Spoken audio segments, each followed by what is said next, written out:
તો અમે બંને નક્કી કર્યું છે કે આજ સાંજે ભેગા થશું.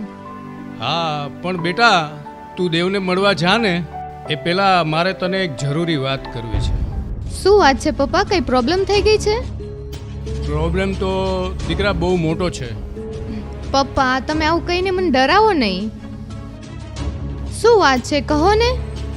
ગઈકાલે છે ને એનો ભાઈ મને મળેલો. આ લોકોએ આપણાથી બહુ મોટી વાત છુપાવેલી છે. દીકરા આ લોકોએ આપણને અંધારામાં રાખેલા છે. કઈ વાત પપ્પા? કહો મને. બેટા આ દેવ છે ને એને વાલની બીમારી છે. એને હૃદયનો વાલ છે ને એ ખરાબ છે. ના પપ્પા, આ બની જ ન શકે. આ વાત ખોટી હોય. આવું છે દીકરા, અને આ વાત છે ને એ 100% સાચી છે.